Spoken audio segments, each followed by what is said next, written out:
Welcome to the Legends in Detail podcast, episode 10 on Bill Russell. Did he have a nickname?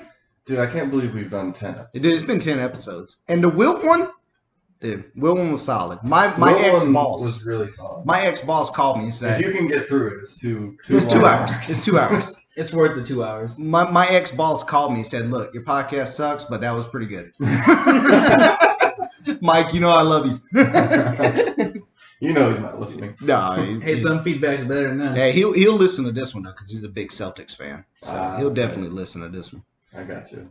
Yeah, man, I don't know where to put Bill Russell at.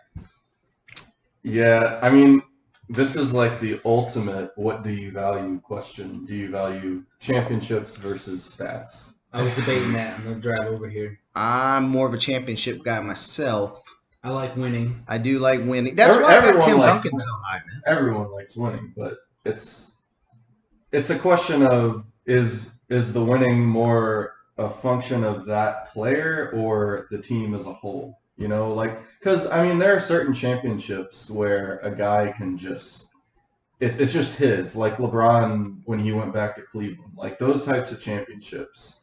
Those are special. That was a special one for sure. That was the defining moment of the 2010s, that 2016 finals. Yeah, I think so. Yeah. But I mean, when you talk about Bill, not to take anything, I mean, he was clearly the best player on those Celtics teams, but he also had a lot of help. So it just comes down to, you know, how you weigh those things. But would you ask if he has nicknames? Yeah, did he have a nickname? I don't think he did. I don't know. I wouldn't know. They should have gave him something.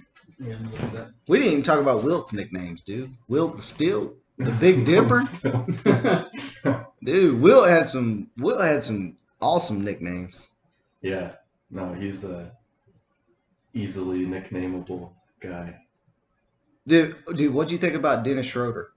His new contract. Oh yeah. Stupid. Dude, he fumbled so bad. Players, listen up. Like, if your agent says sign on that dotted line. Don't gamble on yourself. You don't know as much as your agent does. You don't know as much as these statisticians on these teams do. Take the money. I just don't know. Why would you want to leave the Lakers too with LeBron? I guess, he probably had that number in his head, 100 million, and he was like, I'm not accepting anything less. And he didn't realize that you actually had to play good in order to get 100 million. Does he have a girlfriend or a wife? Probably. I'd assume. Not anymore.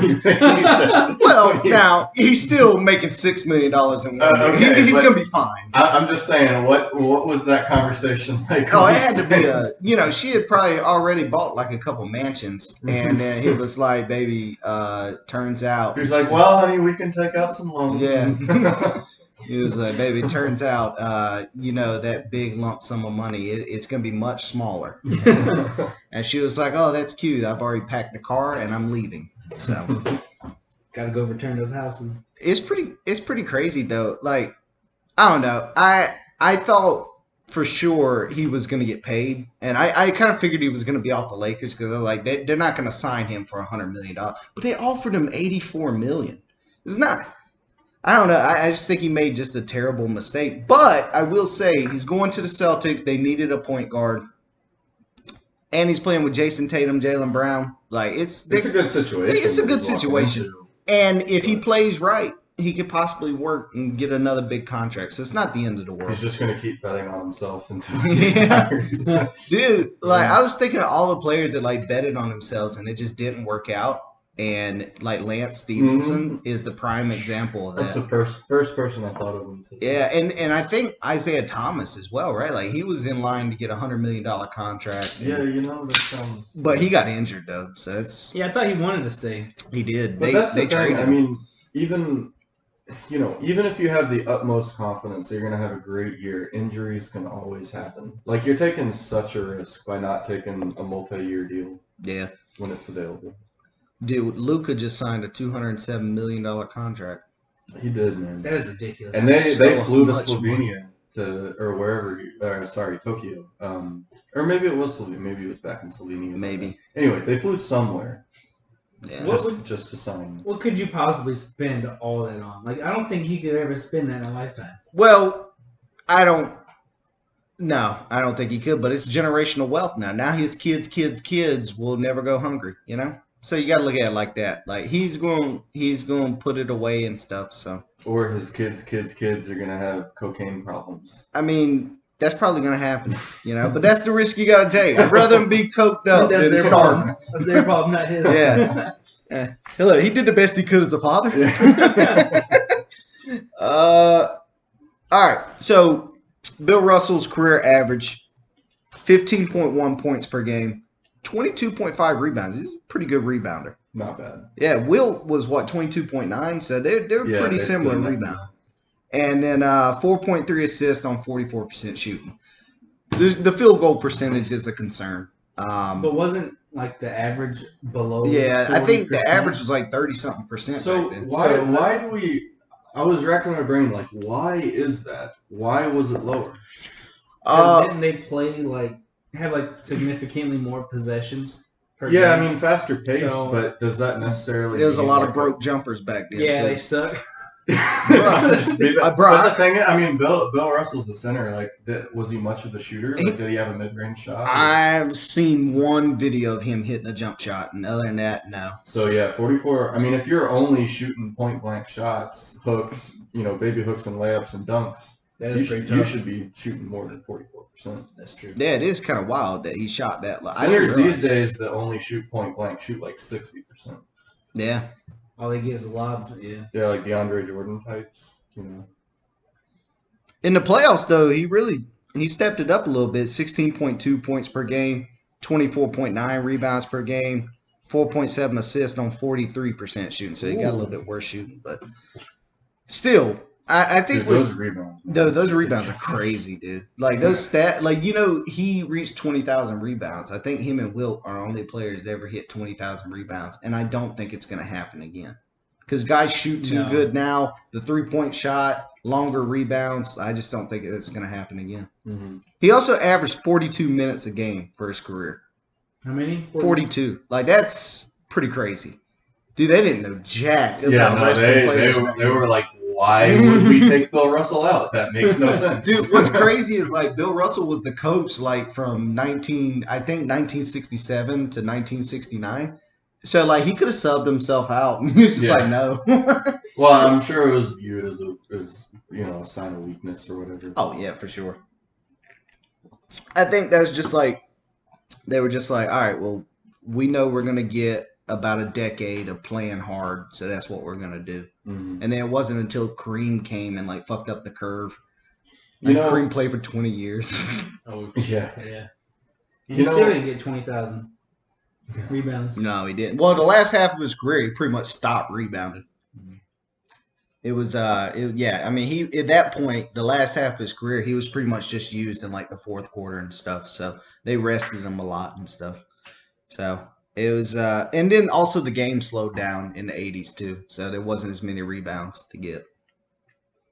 Just a little fun fact there. Do you know what team Bill Russell was drafted to? I do. Oh no. St. Louis Hawks, second pick. And Did not know St. Louis ever had a basketball I know, team. right? He got drafted there, and so St. Louis was apparently a really racist town, and he didn't want to play for St. Louis. So Red Auerbach, who, by the way, the Celtics were the first franchise to ever start 5 black players. That is pretty interesting, and that's crazy because a lot of people consider Boston. Yeah, now they're So- they're racist. Bill Russell does not live in Boston. He owns a house in Seattle, and he lives there. And he said, if you look at the Celtics were way up beyond their time as far as being progressive and stuff, but the city was not. And so Bill Russell couldn't even sell out the Garden. During the regular season, would not sell out the Garden. And so they took polls on why that was. What can we do to get attendance up? Because hockey was killing it. And over 50% of the responses were, you need less black players. Wow. Isn't it crazy how much different times have gotten? That's pretty wild. Yeah, and it's because of Bill Russell. You remember Muhammad Ali? who missed like 3 years of his prime because he didn't want to go to the Draft. Vietnam. Yeah, he missed like 3 years of his prime, and Bill Russell and Kareem Abdul-Jabbar were there. Like, it's kind of crazy how big of a deal Bill Russell really was. That it's just kind of not that it's forgotten, but it's not really talked about. Wasn't he much. also at the "I Have a Dream" speech? Yeah, he was a pallbearer to Jackie Robinson, or isn't that the first? But yeah, he was the pallbearer. Dude, it's crazy. Hey, You would never know that unless you had like to do some hard research on it. And word on the street, controversial coming in. Apparently, Martin Luther King, when he did his "I Have a Dream" speech, the PA system that he was using was provided to him by Bill Cosby. So that's a little. That was in a Dave Who on the Chappelle street special. told you that? That was in a Dave Chappelle special. What street? What are you talking about? I'm just saying. That's what they say. So can you repeat that? The PA system the microphone system that he used to do the "I Have a Dream" speech, Bill Cosby was the one that brought that. Bill Cosby brought the. That's what they say. I don't know. I wasn't there. Dude, I'm so confused by that fact. That doesn't make any sense. I mean, that's what they. It does make sense, but it's like it doesn't make. Wait, when was that speech? The 60s? Yeah. Was Bill Cosby like famous in the 60s? I'm sure he was someone, right? He was a person. He was definitely a person. I mean, dude, we can all agree if you look at Bill Cosby now, I mean, he looks like he could have been born in the 1800s, 1900s. Like, dude, he was he was a great man, and he was horrible. He was a horrible person. Obviously, that was a joke. I was messing around. Move on from that name. Yeah, you're right. I never really found a stand up that funny. I'll say it. Like it wasn't. Yeah, I'm putting. Yeah, it's not that good. But okay, so Bill Russell did want to play for the St. Louis Hawks. Ends up, they make a trade to get him in Boston. They make it all the way to the NBA Finals. Play the St. Louis Hawks in the finals and beat them his rookie year. Next year after that felt good. Dude, it had to feel pretty good. Next year after that, I bet their lineup was all white. Probably was. I would imagine it probably was. You ever seen movie 43? Yes, no, I have. Yeah. I can imagine. This is a pretty good movie. It was pretty funny. It was stupid though. Very. Like the nuts on the so stupid. But the next year after that, they make it all the way to the NBA Finals again. This time they lose to the Hawks. Bob Pettit was on that team, who, once again, another guy who's just kind of forgotten, but for his time was the best power forward in the league. And he just kind of gets forgotten because it was so long ago. He dropped 50 on Bill Russell in a finals game. Wow. But Bill Russell says he was hurt. So there's a little bit of controversy there. But anyway, that's his only loss in the NBA Finals. So he played 13 years, went to the finals 12 times, won 11 championships. The greatest run in NBA history. Probably the greatest winner of all time. Do you think that Bill Russell is the best defender of all time? I think so. I do. Because he had to guard Wilt, which was unguardable, but he did the best that he could. Yeah, he brought Wilt down from 50 to 28. Yeah, which, I mean, if you just look at 28, you're like, damn, Wilt was balling. But Bill Russell, I mean, his defensive win shares, I think I wrote it down here somewhere. You sure did. Yeah. We're looking at 133, and the next highest was Tim Duncan, like 109. Yeah, exactly. And to be honest with you, I'm not 100% sure what a defensive win share is. I was going to ask you what that. I think it has to do where if you take how did you say it, Sam? You said it good earlier, and I thought it sounded good. I mean, it's still confusing, but like I think what it is if Bill Russell has 133 defensive win shares, it means that his defense won the Celtics 133 games. Won the equivalent of 133 games over that span. Which I don't know how you can boil that down into like I don't know.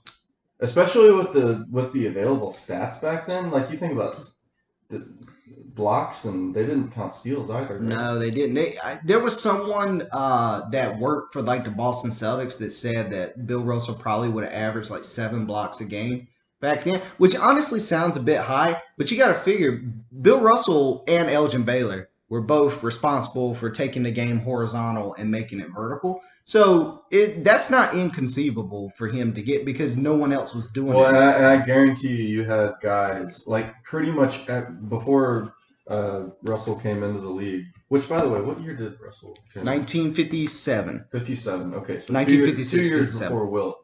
But I mean, you can count Wilt in the same boat. Like you had guys who thought they could get up certain shots, and then once those two guys came in the league, Completely changed. like you better change the way you come in the paint. Also, We're just not going there. Yeah, we're just not going there. so when they got Bill Russell, Red Auerbach, the coach who I think, honestly, like I think Phil Jackson's probably the greatest NBA coach ever. But Red Auerbach's got to be number 2 or number 1 because what this guy did back then when it was frowned upon, I mean, he created a dynasty. And he actually went to Bill Russell and he said, I've never seen anyone do the things you can do. And so I can't help you. But what I can do is I can help you fit in and like make it a system. So they invented the fast break. Like that's how it got started was because of Bill Russell. That's why Bill Russell is the greatest outlet passer in NBA history. So outlet passing, I think, is a really underrated skill that doesn't get counted in the absolutely. stat sheet. Yep. I mean, you're never going to get stats for outlet passing, but it's as good as an assist if it leads to numbers on a fast break. Yeah, I think that's fair. Yeah, and it's great. Like they had Bob Cousy, who at that time was the first ever basketball star. He was the first ever guy that people remembered their name and stuff. And so I think for Bill Russell, when he came into the league, he was like, what do I need to do so that we win more? And I think that was really the biggest difference between him and Wilt is Wilt was like, all right, first guy. like how can I need to put my numbers up. And then, if we win, we win. But Bill Russell was like, I just want us to win. And so I think it was just a different mindset. Dude, it seems like just watching videos of him and stuff and just seeing him now at 80, that competitive drive that he has, I honestly, I would even argue to put it like over Kobe and over Jordan because you can see it today that he's still so competitive. It's pretty crazy. And the more and more I watch Bill Russell, the more and more I like him. Because I'm like, man, this guy right here, like, he's just wired different. He just wants to win. So, let's talk about the ridiculous rebound numbers, like Bill and Wilt, right? Yeah. So, there's 2 things going on. I was thinking about this earlier. Like, how can guys average 22 rebounds for their career? So, number 1, it's the pace. Number 2, it's the lower percentage shooting. Mm-hmm. I think all in all, it comes down to like, if you adjust their rebounding numbers back then to what they would be now, adjusting for pace and percent field goals, there's like 25% less. So you bump it down, like basically Bill Russell and Wilt average like 17, 18. That's still rebounds. very impressive. Still ridiculous. That's still crazy impressive. But I don't know. I just thought it was interesting. How tall was like the average player back then? So I'm glad you brought that up. Average height back then was 6'6". The average height now is 6'7". So wow. Yeah. Now I will say there was only 8 teams, right? Yeah. So there wasn't that many centers. Like honestly, there's a reason why Wilt and Bill Russell get talked about all the time. Name the third center in it. You know what I'm saying? Like you'd have to go like Nate Thurman, like Kareem towards the end. Like there wasn't. If you just watch the footage that we have, you can tell that those two are legitimate giants on the court. You know what I'm saying? Like they're bigger and stronger and faster than everyone else. But you can make that argument for Shaq. There was not another Shaq in the league. LeBron. There's never been another LeBron. Guys who dominate are always the most athletically gifted for their time. I wonder if like the whole league was around 6'6", but just them two stood out. As far as like being way over Well, Bill Russell was only like 6'9". If you look at him and LeBron next to each other, Yeah. yeah, Bill Russell. It's crazy. I was thinking about this earlier. They kind of invented small ball because Bill Russell ran center, and he was only 6'9", 6'8", and so they didn't even know what they were doing at the time. But Definitely, just with the way Bill Russell could run. I mean, I guess it's not small ball in the sense that, today you have stretch fives. Yeah. But just the way Bill Russell ran the fast break, I Mhm. think you consider that small ball. It's so funny to listen to the commentators talk about it. Like you watch some of the old games, like it's clear that they don't have terms that like we just know in today. Like that someone was flopping, and it was like a real acting job. It's like they didn't know the term flopping yet, or like What if they were just like flop? yeah, get up. No, but like they showed like Bill Russell getting the ball, throwing it up to the point guard, running down, getting it back, dunking it. It's like a spectacular display of offense that like they had no idea. And now it's like the fast break is used in every single game, but for back then it was dump the ball down to Wilt and let him go to work. Dude, you know what I don't understand is like if the fast break wasn't really used and there was no 3-point line, how did no coach think of those, the strategy is just to pack the paint and take ridiculously contested shots. Yeah, just get as close as you can. Like, basically. why didn't anybody encourage the fast break before that? It really wasn't until the mid 2010s that we learned that no, why do we have two big guys on the court? Just have one big guy and spread out the court. If you go back and watch those Miami Heat teams in the early days, I know I said this before, but they had Udonis Haslem and Joel Anthony on the court at the same time. And LeBron trying to drive. Bad in hindsight. Dude, all of it's like basketball. You just feel like you need to put a power forward in the center out there. Like, no. Dog, young Cleveland in 2007 against Detroit Pistons. Ooh. They had Zydrunas Ilgauskas and Drew Gooden on the court at the same time to go with yeah, he could, but then to go with Anderson Varejao too. You know what I'm saying? Like I don't know what they were doing. But it's easy now looking at it from what we know, and we know like, all right, well, we need more spacing, and we want guys to take. Instead of taking a 17-footer, take a 25-footer, and it's more efficient. But what's interesting is it always takes a player, a really special player, to break out of that mold. Like Steph Curry and the Splash Brothers, both of them. Just I feel like they kind of started the whole small ball movement. They really did, and I'm on record, hot take. Ooh. The NBA. Like in 10 years, where do you think the NBA is going to be? Like, how is it going to be played? I think that there's going to come along another Shaq, a guy just like Shaq, and it's going to start over the big man process because that dude is going to be so dominant because there's no center. Look, I mean, Shaq would be dominant in any area, but I think you make a good point. What I think, though, is that you're going to have Shaq level athletes who have developed their guard skills because now that's encouraged in a way that it wasn't 20 years ago. I agree. I mean, that's basically Giannis is what you just have. Exactly. Because the next step is Giannis shooting like Curry. They're going to start it's going to be like the European big men, It's like they all have good guard skills, good passing skills, finesse, as they say. That's why it's so tough to judge these guys because they don't know the basketball knowledge. Well, they do now. Like Bill Russell knows now. But at the time, they didn't think. Like a big man wasn't supposed to shoot, A big man was supposed to block shots and, Yeah, there's all types of, rules and traditions that you're just supposed to follow blindly. That's the thing about Jordan. Like, if the 3-point shot, people love to like discredit Larry Bird too. They love to say like, oh, Larry wasn't really that good of a shooter if you look at his numbers, but he never practiced 3-point shots because it was just not valued back then. In today's game, Larry Bird would be one of the greatest shooters, and I think Michael Jordan would be at least a passable 3-point shooter because he'd have shot 10 million of them if he knew. Yeah.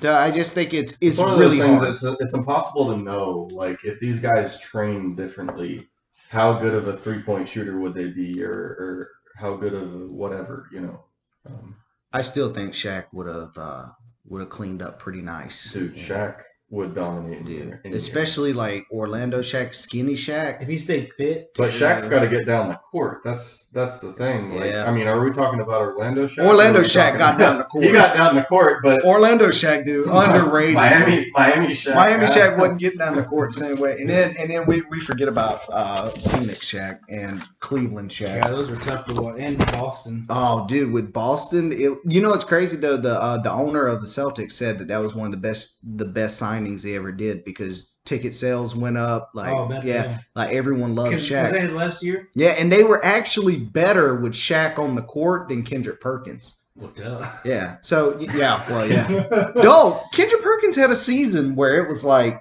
oh, watch out, Kendrick Perkins, new center in the league. He did that championship run. He was playing lights out, like rebounding, defense. Was he really? Because I don't remember that. He was. His He lights was out like 10 and 8. Yeah. I'm saying lights out for Kendrick Perkins. I mean, 10 natives. He He was contributed. pretty good on a championship. He wasn't a bum on the team.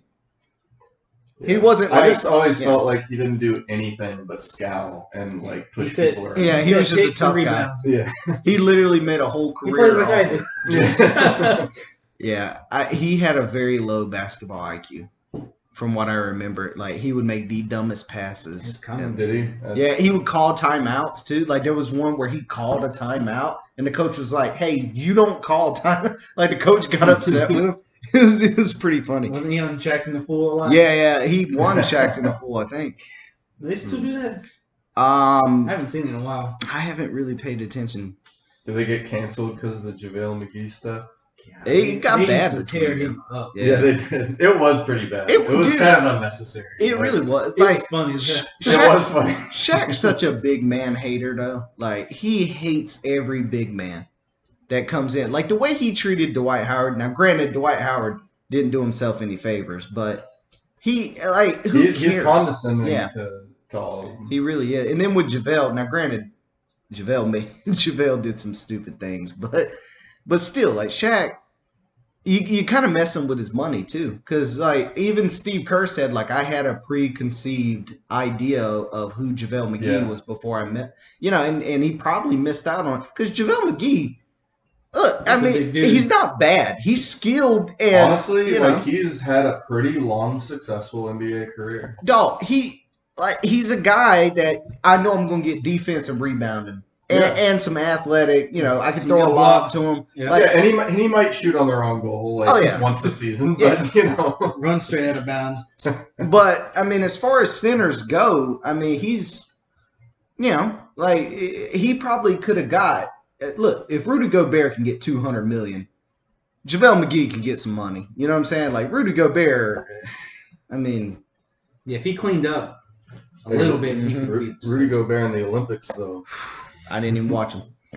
What did he do? I'm crying. Well, I just assumed he did well because he was on France and they made it to the gold medal. They game. did. Yeah, he was crying at the end of it. Yeah, I did see that. Shout out to Kevin Durant, man. Showed up. He did. Proud of him. Yeah. I didn't think he'd do it. I didn't think they wanted to be Dude, there. France really had a chance at the end to tie it up. I Yeah. think some dude, I didn't know who he was, airballed a good look from three, and then Nick Batum airballed a good look. Both of those would have tied it up.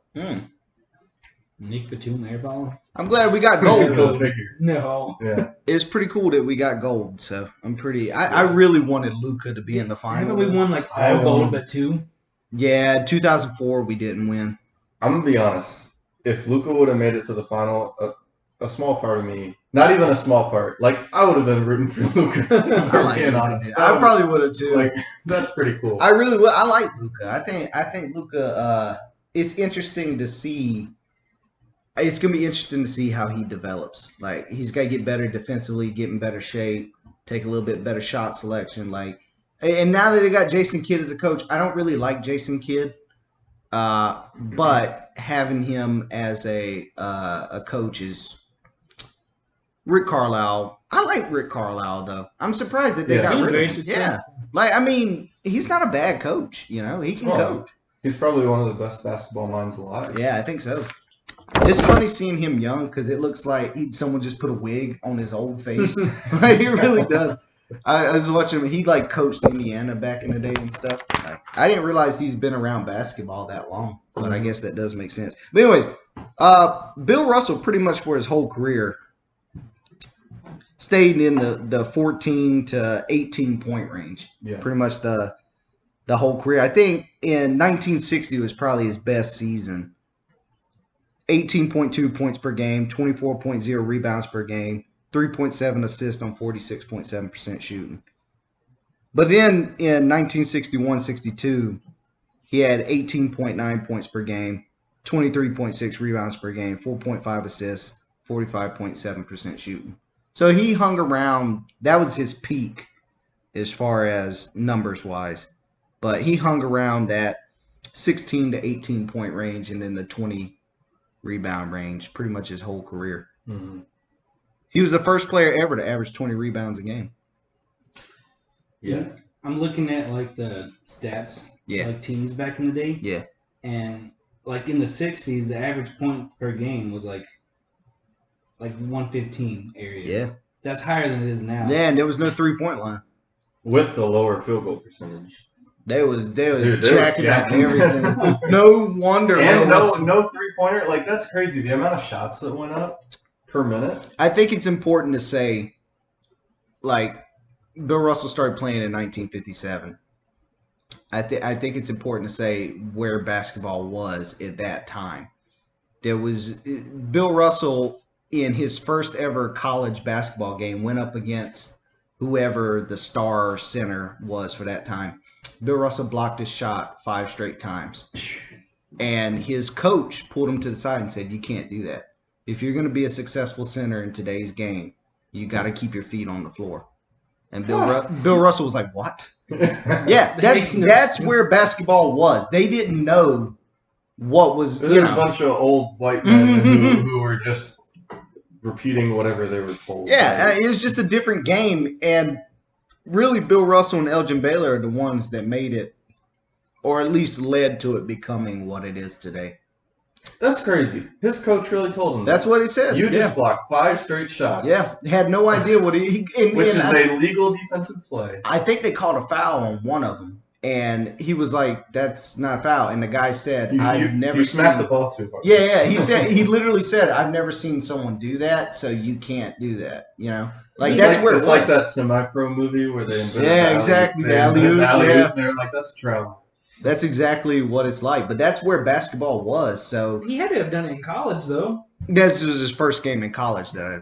Oh, I thought you said. No. This was the first game in college. He went to San Francisco, by the way. He was also the first black head coach in the NBA. That's pretty cool. Mm-hmm. I think so. Yep. Really historic. Player coach. How many years did he coach? Was he a good coach? He started in 1966 to 1969. I think he won a ring all 3. He didn't. They made it to they lost to Wilt Chamberlain in 1967, but then they went back to back in 68 and 69. So. Wait, you mean Bill Russell went against Wilt Chamberlain as the head coach and beat him? Cool. Yeah. Wait. Wilt was the head coach too? No. Wilt wasn't the head coach. I know he did it for 1 year. No, he did it in the ABA. Oh, okay. He was the head coach at ABA. Okay. So Wilt was never a coach in the NBA. So Red Auerbach was the coach, and then I guess Red Auerbach took like a GM position and was like, the greatest, I want the coaching position to go to the greatest player I've ever seen, Bill Russell. And then Bill Russell took it. They end up losing to Wilt that year in the play. I think it was like 5 games. They got beat by the 76ers. And then after that, they went back to back in 68 and 69. And it's kind of, yeah, that's and then he also coached after that. He coached in 1973 to 1977. I believe he was the coach of the Seattle Supersonics, which is why he has the house in Seattle. And then he coached in 1987, 88. He coached Sacramento Kings. Interesting. I did not know he had multiple coaching stints like that. I thought he stopped with the Celtics. Yeah, he also was a commentator on TV as well. He was not good. He was about as dry as you would imagine. He also had that. He has like the same type of like Morgan Freeman. He does. Where they just look old even when they're young. You know, like Morgan Freeman's always been 87. Like even you can go watch. You know, you can go watch some of the. Dude, Bill Russell sounds like he does. the quintessential old. Yeah, he does. I mean, he look. You know, even at the young days when he's like a prime time, like 29 years old, you're like, how old's that guy? 58? Like, what is he? Oh, beat your ass. Yeah.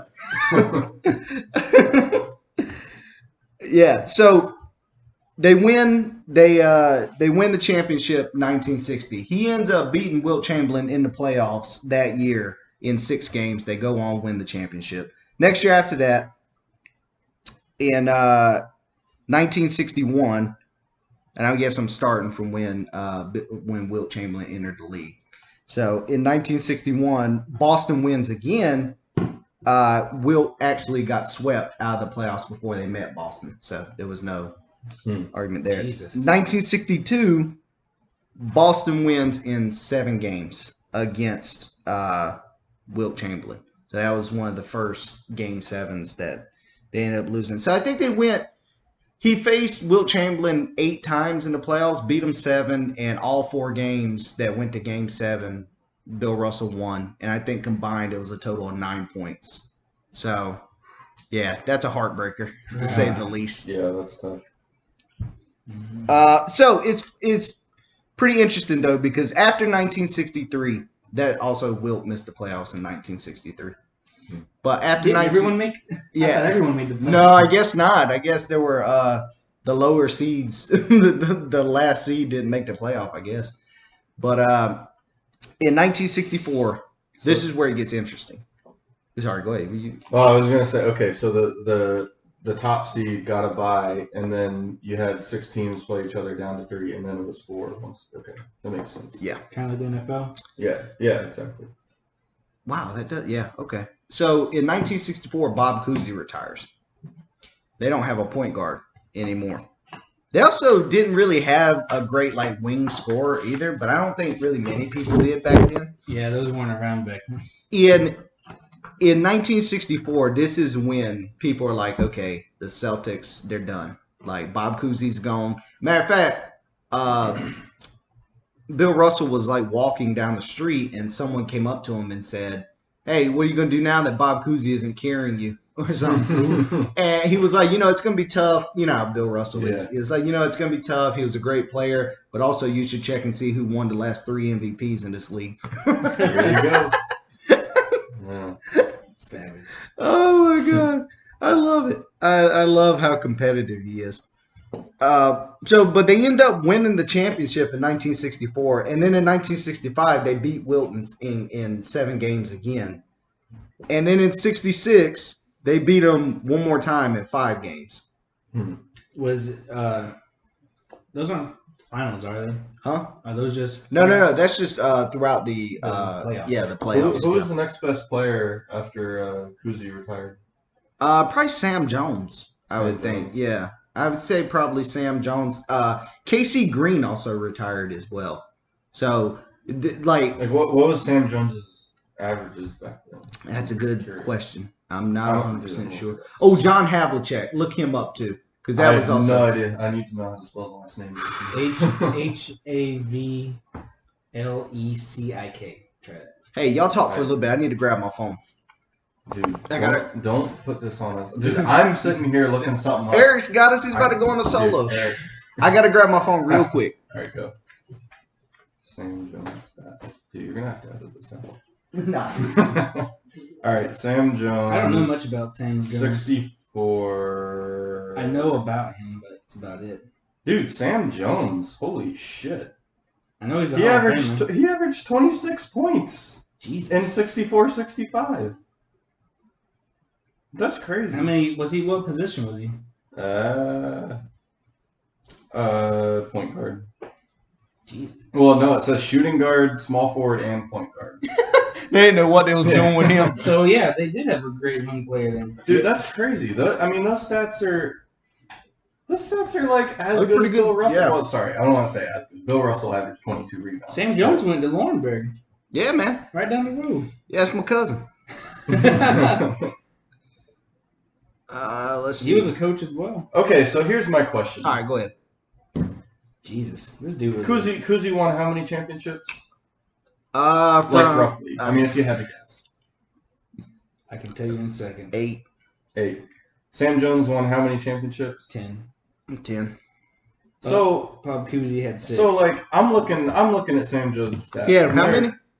Bob Cousy had 6. Sam Jones Okay, had 10. so 6. So the last 5 championships, Bill Russell. Well, Sam Jones had 10. Dude, He averaged 17. I looked at ESPN's top 10 players of all time, and they had Bill Russell at 4. That's too high. Yeah, It's way too like you're like what I don't understand is okay, you value championships. I do. Fine, but why isn't Sam Jones in the top 25 then? Why isn't Cousy in the top? You know, maybe Cousy, I would argue that those guys get slept on.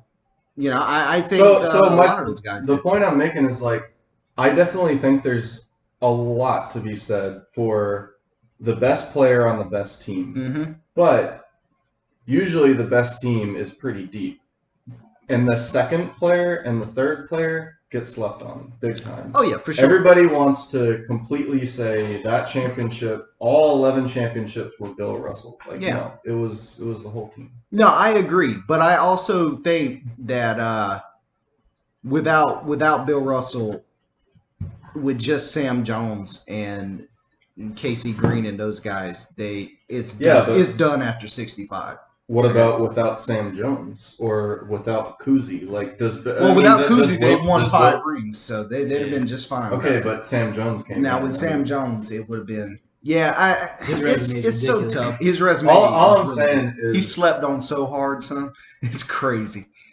All I'm saying is, it seems to me that those Celtics teams were They were stacked. Pretty. They were stacked. And they were well balanced. It's not like clearly Bill Russell, particularly with his 22 rebounds, was the best player. And the defense. The defense. And the defense. Unreal. I mean, they didn't count blocks back then, but if you really did average 7 blocks, that's absurd. I honestly, dude, I think Wilt Chamberlain probably would have averaged 8 or 9 blocks a game. Like, I really do, because it was just a different time back then. Just judging from some of the stories, like when he decided to lock in on somebody and just not let them get a shot up. And they just wouldn't. You can't tell me he didn't average at least 5 blocks. So, this is quote time. I found this quote to be very interesting because it's from a guy who we broke down before, Jerry West, who played with Wilt Chamberlain. Mm-hmm. He said, "I don't want to rap." I don't know why he said rap, but he did. Rap Wilt because I believe only Russell was better. And I really respect what Wilt did, but I have to say he wouldn't adjust to you. You had to adjust to him. That's pretty crazy for a teammate to say that. Like, why would he not just be like, yeah, Wilt was better? You know what I'm saying? Like I value Jerry West's opinion.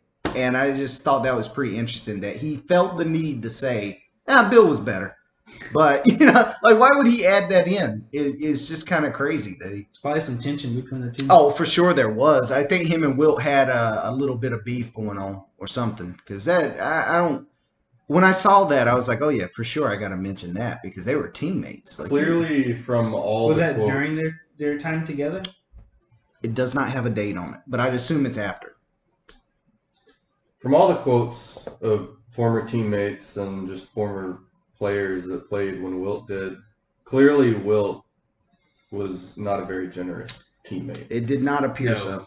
But at the same time, he's got the "I'm gonna get mine" mentality. There are 2 types of selfish players. There's the selfish player that's selfish and inefficient, and then there's the selfish player who's selfish and shoots 50%. It's true. You know what I'm saying? Like, at the end of the day, you can say Wilt didn't adjust to his teammates and all these things, but he was the best source of offense. Without a doubt. You can't say he wasn't on basically every team he was on. So then the question is, was he right in doing so? Was he right in being selfish? I think the answer is probably somewhere in the middle. Yeah. He probably could have passed a couple more. And not just do that pass where you have to shoot when I throw it to you because I'm trying to get assists. Right. But actually ball movement and stuff. When he actually did it, they won, right? In 1967, he did it. He averaged 24 and 24. Which is right on par, better than Bill Russell's number. They win a ring. And then when he goes to the Lakers, I mean, he was pretty much averaging like 18 and 20 or whatever, and they win. Yeah. Well, but with the Lakers when he had more talent. But I guess the thing that you could say about those 76ers teams is he didn't have as much talent. So maybe on those teams he was right in game. Maybe that was their best chance of winning is him just Playing like Russell Wilson, jacking up. Westbrook. Yeah, exactly. I think unfortunately for Wilt, he kind of it's like with James Harden, where when you ask one person to do that much, they're gonna it's too much. Like with James Harden, the way they played from basically 2015 to 2020 was James Harden's going to dribble the ball for 20 seconds, take a step back, and he's probably going to miss or he'll make it, but it's just too much. You wear down over time. And dude, when you're playing 48 minutes a game and you're dropping like 44 and 25, it's eventually, I just think it's just too much for one player to do. I put a lot down on his coach, though, if I'm being real. One thing that doesn't get brought up enough is that Bill Russell played with one of the greatest coaches ever. And the 2 times Wilt Chamberlain played with good coaches, he won. That year where they won the championship with the 76ers, he got a new coach, good coach, changed the style of play, won. With the Lakers, I don't know who the coach was, but he was a good coach. They win. So it's one of the series went to Game 7 that you were talking about, and they lost with 2 seconds left. The buzzer beater. Yep. Sorry, not to turn this into the Wilt Chamberlain episode. It seems like it's turning. I think it is. It is, man. But I don't know, man. It's getting me heated. Like, you can't say I think saying that Wilt is selfish is putting it too simply, because clearly his ego isn't so large that when he went to the Lakers he was like, no, I'm not changing my style of play. He did change his style of play. That there's a lot to be said. Most players, most superstars don't do that. That's true. To the extent that he did. He did. Like, clearly he wanted to win, and he did put the team ahead of himself. I just think on those 76ers teams, he truly felt like, I'm our best chance. I don't know. It's hard to argue with it either. I don't know anyone on his teams here. Like, it's hard to argue with it when he shot 50% or whatever. Yeah, I'm saying if he's shooting that good of a percentage and he doesn't get tired, why would you not? The only thing I didn't if you're telling me you can put Wilt in there and have him take basically most of the shots, he's going to shoot 50% for 48 minutes, which is like almost 10% higher than the league average. That's your best offense. Yeah. So this is what Wilt Chamberlain had to say to Bill Russell. To Bill, every game, every championship game was a challenge, a test to his manhood. He took the game so seriously that he threw up in the locker room before almost every game. But I tend to look at basketball as a game, not a life or death struggle. I don't need scoring titles or NBA championships to prove that. Girls, friends, the beach, freedom to get emotionally wrapped up in basketball. I think Bill knew I felt that way, and I think he both envied and resented my attitude. On the one hand, I think he wished he could learn to take things easier too. On the other hand, I think he may have felt that my natural ability and willingness to work hard, my teams could have won an NBA championship every year if I was totally committed to a victory as he was. I wish I had won all those championships, but I really think I grew as a man in defeat that Russell did in victory. I think he's really saying that if he would have focused to the extent that Bill Russell focused, he would have won 11 championships himself. That's exactly what he's saying. And honestly, that's a bold statement. It is. Dude, what were you out there doing? Dude, well, I think for Will, he's really the face of the NBA at that time. He's a decent looking guy, likes to party. He had his interest on other things. Yeah. And I think unfortunately it ended up biting him a little bit. I mean, because statistically there's no argument, but when he makes a statement like that, that's clear. Like, that's not good. You know what I'm saying? Like, when I read that, I'm like, damn, dude, left it. You know what? Kobe had an interesting statement. He was talking about Ben Simmons and talking about his shooting ability. And someone was like, do you think Ben Simmons needs to work on his shot? Or, some reporter that's never picked up a basketball asked him that. And Kobe just goes like, yeah, he needs to work on his shot. It's like, you don't want to be like 50 years old, waking up at night thinking like, man, what if I'd have worked on my jump shot? That was the press conference where he was like just talking about how good he could be if he could just work, fix that one thing. Yeah. Yeah. And It's I mean, so true. I mean, honestly, and you could tell with Wilt in those interviews he did after he retired, like it bothered him. It bothered him big time, and I think he didn't really bother him until after he retired, or after. I think that's why he changed his style of play when he went to the Lakers, because he was like, I got to win more than one championship. I can't just have one ring. They're never gonna think I'm one of the great, So he ended up getting the other championship, but by that point, Bill Russell's legacy was already done. So it's just, I don't know. It's pretty. It's kind of sad, honestly, because dude, if he'd have won like 4 or 5 rings, there'd be no question who the greatest player ever is. Oh, yeah. Like none. Easy. And unfortunately now it's like you got Bill Russell, who statistically, although on the defensive end, you could argue that you could argue that they were both the cream of the crop on the defensive end, but offensively, it's not even close. And the only thing Bill Russell has is those 11 championships. If Bill Russell only has 5 championships and Wilt has 5 championships, then it's anyone's game at that point. Well, honestly, somebody has to be put on the Lakers too. And bro, y'all faced him 6 times in the 60s and didn't beat him 1 time? Yeah. God. Poor Jerry West. Jerry West had a tough one. One of the greatest GMs ever, though. I give him that. Yeah, he really was. That Kobe trade, man. That was a good trade. I hate him for that. Getting Shaq, too. That was a pretty good one. Mm-hmm. So. I didn't know he had a gold medal, too. Yeah, so he had a gold medal. Bill Russell. Bill? Yeah, Bill Russell had a gold medal. He just won? Yeah, just one. He was a 5-time NBA MVP. Oh, probably in college because they didn't have the pros go, right? Yeah. Exactly. He was a 1-time NBA All-Star MVP. And actually, that's his most, that's the award he's most proud of, is that All-Star MVP. Why?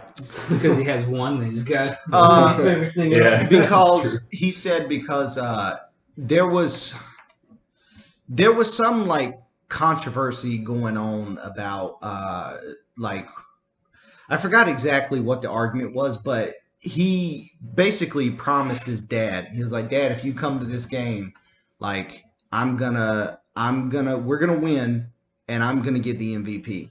And his dad was like, you can do that? And he was like, yeah, I can do that. And he did it. And he went out and got it. He was like, I kept my promise to my father. Dude, I love hearing Bill Russell talk about his dad. His mom died when he was a little kid, and his dad owned his own business. And I guess it's kind of crazy back then just how different the times were, because he was like, yeah, my dad decided to keep us or something. It was just crazy. He said that everyone was saying, your dad can't raise those kids on his own. And he was like, I promised my wife I would try. So he ends up moving them to wherever they moved. And his dad ended up working in a factory, making $42 a week. And when Bill Russell signed his contract and he was like, Dad, you never have to work at that factory again. And he was like, that's your money. I don't want your money. I got my own money. And he was like, yeah, but Dad, you working a terrible job. And he was like, son, they got the best 30 years of my life. Now I'm going to give them the worst 30 years. Hell yeah. Dude, and it's just crazy hearing him talk about his dad. He starts getting emotional and stuff. That's and he's just like, damn, dude, that is pretty crazy. They're about to get the worst 30 years. Now they're about to get the worst 30 years. So that was pretty cool to see that. That made me happy to hear a story like that, dude. Also, Bill Russell has the funniest story about the way his mom handled the situation. Bill Russell, after school, was on a playground, and it was 5 kids and him, and they were picking on him or something like that. Bill Russell went home crying, and I'm sure he was 6'6" in elementary school crying. Crying like an old man. Yeah, and his mom drove him back to the playground with the 5 kids, and she made him fight all 5 kids individually. And Bill Russell said, I lost 3 and I won 2. And he said he went home and he was again crying, and his mom was like, "Don't cry. You did the right thing. You have to stand up. Exhausted. Fighting. You have to stand up for what you believe." Like one at a time, or one at a time. One at a time. Hey, she's the ref. You know what I'm saying? Yeah. It's basically having her demon there. Yeah. Like, all right, you lost this. Yeah. She's just like, "Oh, you tap." Can you imagine if that happened today, dude? That's what I was thinking. Like, I agree with the message, but like, it weren't the best parenting, but it was back. That was back in the fucking 40s, So it was just a different. It was a complete. The message. Sorry, you agree with the message? The message is we you have to fight stand. everybody. No. The message is you have to stand up for yourself. Like, I agree with that part of it. Yeah. I don't think. Yeah, but standing up for yourself doesn't have to mean you should never. Physically. You should never do violence ever. Especially in today's game, because you never know what that kid has got at his house that his parents aren't locking up, True. So there's no excuse for violence today, unless push come to shove, but you should always... Self-defense is okay. Even if someone starts getting in an altercation with you, your first thing should be, how can I get away from this person as soon as possible? It shouldn't be like, I need to, you know what I'm saying? Like, that's the way I look at it. But now, if you get pressed or something, then that's different. But you never know what could happen. The best case scenario is that you hit this guy and the fight's over, and then that dude's suing you for everything you got, and then you might do jail time. So it's not a win-win. It's not going to end well. No, it's not. Yeah. So you should never, let it escalate to that point. Dude, this just turned into like morals. Morals. Well, it's crazy because like I kind of come from people that are like, oh, dude, if someone gets in my face, man, I'm gonna, and the more I think about it, I'm like, that's probably not the best way to handle. This is like people who talk like that, I feel like are just insecure about their own masculinity or something. I think so. Dude, what was Bill Russell's career high in points? Dude, I like that transition. Did you like it? Especially because we were talking about... I saw what you wrote. Yeah. So what about you? What was his career high in points? Mm-hmm. It's pretty disappointing. It's actually really disappointing. It's 18? 32. He averaged... Oh, his career... Okay, single game. Sorry. 32? Yeah. That's what I'm saying. It's pretty low. Damn. But he just... Because he had Sam Jones to pass it to. Yeah. Yeah, he did. Dude. Did you hear that when I was saying Sam Jones averaged 26? 25, 26 points? 26 points. 64, 65. Wait, just 1 year? Yeah. Oh, I thought he did it for his career. How many did he do for his career? 17. 18, all right, closer to 18. So, all right, he was a decent scorer. He's... Yeah. Like his prime, he was scoring 25 a game. What was it, Wilt's average rebounds? 22.9. I was looking at their roster in the 60s, and he had a teammate who averaged 15. That's a lot of rebounds. Nate Thurman? Yeah. That's crazy. Nate Thurman with the Warriors. That's what I'm saying. Like, Wilt, I agree. You two people get the rebounds, that's it. Well, you got to figure, that's how they kind of thought basketball was supposed to be. Now we realize that point guards can average 10 rebounds a game, but point guards are probably stepping back. I'm not supposed to go for the rebound. Yeah, get back on D. Get back on stand here and do nothing. Bill Russell said, I think they got Don Nelson on their team. The Celtics did. Don Nelson on their team. That would coach. Yeah. Later on, and he was his career was kind of faltering at the time, and he actually. He was supposed to be a good shooter and a good rebounder, and he wasn't really rebounding that well. And Bill Russell came up to him and said, hey, don't worry about rebounding. You worry about shooting. And it completely changed Don Nelson's career after that. Bill Russell is one of the reasons I think that we have specialists in today's game. Because before, to be a good basketball player, you had to be, it was thought of as being well-rounded, right? You could rebound, defend, everything. I think Bill Russell was one of the first ones to realize no, this guy is really good at shooting. He's just going to shoot, and I'll worry about. So I think he was one of the reasons why that we kind of moved towards a specialist. Division of labor. Yeah, division of labor. Like Kyle Korver, just stand in the corner. Yeah, just stand in the corner. Be ready. Be ready in a game. Stand in the paint. It's it makes me think of what's that saying? It's better to be great at one thing than okay at a bunch of things. You know, you don't want to be jack of all trades, master of none. Yeah. Yeah, Kyle Korver. Yeah. Stand in the corner. Game 3, NBA Finals. Hit the shot. You can never depend on a Kyle Korver. Get him, Corey. You can't depend on those guys, man. You can't depend on Joe Harris. You can in the regular season, but that anytime I was so glad the Lakers didn't go after Buddy Hield. Because I was like, I know he's going to miss a 3 in a close game because he's never been there. Didn't they want to get Danny Green back too? I like Danny Green, though. He's a good defender, and he's a little old, but he's still a decent defender. I actually like Russell Westbrook on the team. I know, I think it's going to work. I think they're all smart enough to get it figured out. I think Russ is at the point in his career. I think Russ is probably going to win a championship. He wants it bad. Dude, if LeBron wins a ring for Russ, dude, I'll be so happy. Dude, if Bron gets this ring, and he passes Kareem in all-time points, it's a wrap. Is he that close to do it this year? Not this year. In a good season, LeBron will have about 2,000 points. If you average 25 points a game for the whole season, you'll get about 2,000 points. And he's at 35, and he needs to get to 38. So he's still got to do it for a season and a half or 2 seasons. But he's got a good 3-4 years left in him. I don't know. If he transitions, if he wants to, and then transitions to more of a point guard who a big Chris Paul. I like Jason Kidd. Yeah, Jason Kidd, more spot up 3. Or you can be like not Westbrook, Simmons, but much better. Kind of. Dude, remember when Simmons came in the league and was like, dude, he's the next LeBron.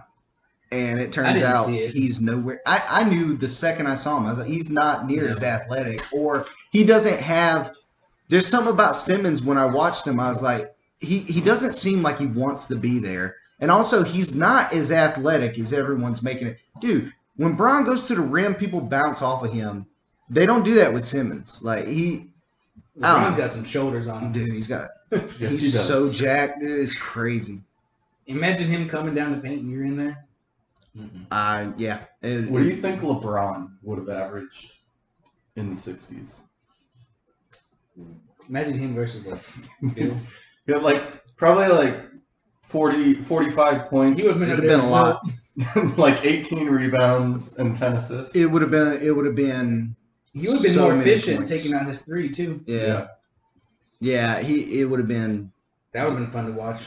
I'd have loved here on the radio. Yeah, I'd have loved to have been able to see. Yeah, but then I guess you have to say, LeBron without the level of coaching that he has today, without the level of sports medicine that he has today. We're going to forget about all that, Sam. So, okay. Yeah, that's true. So, I promised the fan.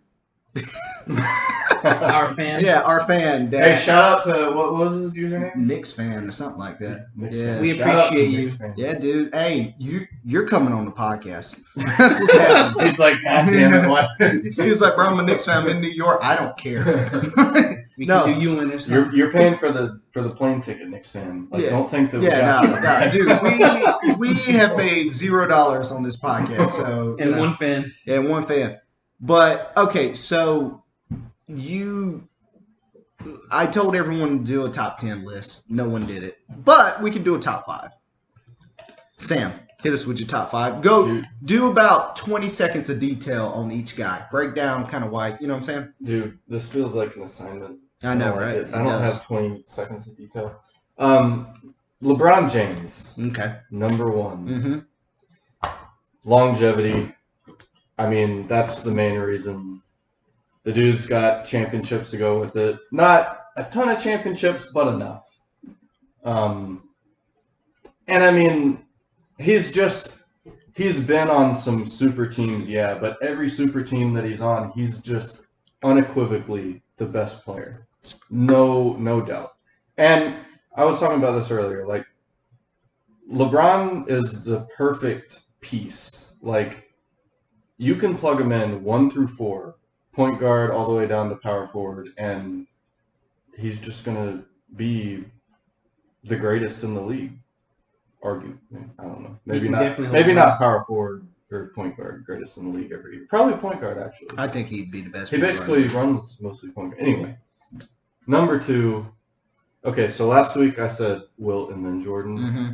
and I think I'm going to put Jordan ahead of Wilt. Okay. Because the more I thought about it and adjusted for Wilt's stats from, pace of play, Mm-hmm.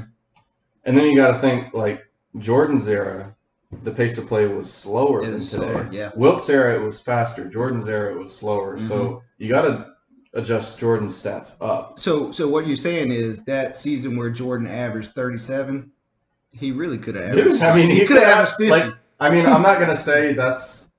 No, I mean that's basically comparable because you got like the year that Wilt averaged 50, you got to adjust that down to like 44-ish, I think it was, and then you can adjust Michael Jordan up to like maybe it comes out to like 41 or 42. So it's pretty comparable. Now let me ask you, because you said you picked LeBron number one because of longevity. Mm-hmm. Why do you not afford Kareem that same option? Well, so Kareem, I guess that's a couple of things. Kareem, the era he played. Okay, so I'm adjusting Wilt down for the same reason that I'm adjusting Kareem down. Although there were less teams back then, not so much for Kareem, but for Wilt, Mm-hmm. I think that the talent level today is much, much higher. It So is. I just think that dude, I almost spilled my Dude, that was so close. About to kick you out. I think that Kareem's stats were never incredible on a yearly basis. They were never like, and I guess you could say to some extent the same thing about LeBron, but Kareem, I don't know. I'm adjusting like, Kareem down for the era that he played. He was averaging like 30 and 17 a couple years. He was putting up those early years with Milwaukee. He was putting up some crazy numbers. It's just he played so long that you know. Yeah, but I guess my point is I'm comparing those stats more to like Wilt and Bill Russell era stats. Yeah, that's true. But than I am to Jordan era stats. So it's interesting because the 70s it slowed down in the 70s after Bill Russell and them retired. And then in the 80s it was crazy slow, except for Magic Johnson, but it was still dump the ball into the big man type of game. So it's like, and then by that point, Kareem was, he was pretty much just an offensive option in the 80s because, he'd gotten older. But, it's interesting. I mean, it's hard to argue against Wilt, though. It really is. If I'm being honest with you, I didn't know that he averaged 30 and 17 for a couple of years. He put up some like crazy numbers. Because I always as well. Yeah, he was a good. I always thought it was more like 30 and 12. No, he had a couple seasons where he got like 16 and 17 rebounds, and then when he went to LA is really when he would have retired if Magic Johnson hadn't came into the league because he wasn't winning rings. But then Magic came in, and then it kind of fueled. He was like, well, shoot, why not go on this ride and win like 5 more championships? But anyways, I'm sorry. I interrupted you. So you had LeBron at 1, Jordan at 2, Wilt at 3. Yeah, and also just to go back to the longevity point, LeBron at this point in his career is much, much better than Kareem was. Without a doubt. So, I mean, yeah, Kareem played for a really, really long time, but you got less prime years, because I mean LeBron's still like we're still counting his prime years. Yeah, he's had 4 primes, dude. It's crazy. It's insane. And I'm not even extrapolating. Like if you extrapolate to, I mean, who knows when LeBron's gonna? He might be like he's gonna hang it up when his son comes in the league. Maybe, but I'm just saying, like, how many more years does he have? 25, 8 and 8 left in him. I don't know, dude. I would have said 3 years ago. So, without extrapolating the rest of LeBron's career, which who knows how much longer he's going to do it, I already think that LeBron is better than Jordan. So, based on just the sheer number of years that he's been playing at that level, there's really been 3 players that have been able to have this type of longevity. One, we just talked about Kareem, right? Kareem played for 20 years. But really the last half of his career kind of stopped rebounding a little bit. And, he was really used in like big game situations and stuff. They managed his minutes. They made sure to not wear him down. The other guy is Karl Malone. Karl Malone at like 36 won the MVP, and this was during this was during the slowest pace ever, and he was averaging like 23 and 10. Mm-hmm. If you adjust, he was really putting up like 28 and 13 or whatever. Yeah. So but the problem with Karl Malone, no rings. You know what I'm saying? So it's like, for some reason, because no rings, everyone just kind of puts him over to the side. And then there's LeBron, who I thought when he first came back to Cleveland, I was like, all right, well, prime LeBron is done. This is now. But then it's crazy how many years we thought that. And it just hasn't happened. And then in 2016, something happened, and I was just like, oh no, he's as good as he's ever been, if not better. Like it was just weird how that happened. And I mean, even now, up until he got injured, he was still putting up 25, 8 and 8. So that's what he does. Yeah, that's what he does. So Jordan number 2. All right, go ahead. Wilt number 3. Dude, this is way more than 20 seconds. Yeah, I know, dude. My bad. I got off topic. Why don't you just say your list, and then we can all say it, and then you can just... I'm sorry, Eric. Then Corey can shit on. Yeah, dude. No, I don't want to shit on. Wilt number 3, for all the reasons that I listed today and in the last episode. Kareem number 4. It's fair. I'll give the nod to Larry Bird at number 5. Bird at 5. Yeah. That's not a bad list. I was contemplating Bird too. Yeah, I think I'll give the nod to Larry. I mean, I don't think I can give it to Kobe just because of the efficiency. Yeah. I think I would probably give it to Bird too over Kobe. Now that I think about it. I had Kobe at 5. But the more and more I think about it, I mean, I guess Magic is in that conversation Magic's for sure in that conversation. I mean, 11 assists per game was just unprecedented. It in 12 years, went to 9 finals. Won 5 of them. I like Kobe's mentality, though. I like his mentality, his work ethic. It's hard not to pick that. It is hard. It's hard to not pick him. I think it's possible to separate that from having a conversation about, the making a list of the greatest of all time. But I admire the mentality without necessarily letting that. I'm not gonna give him bonus points for the whole Mamba mentality. You know what I mean? He was. I'm gonna let the stats and the championships and all that speak for itself. 5 championships, very impressive. Only 2 finals MVPs. That's hard for me to overlook. Yeah. You know what I'm saying? Like, you on 5 championship teams, you were the second best player on 3 of them. Like, it's hard for me to put you in the top 5 all time when that is on your... And then he's only got 1 regular season MVP. Then he get a couple of them. He got a couple robbed. I'll be honest. He should have got 1 from Steve Nash. And then you could... I think, honestly, he should have probably got 2. 2, maybe 3, but yeah, I don't know. Who you got, Eric? Don't you want to put Timmy in the top 5, don't you?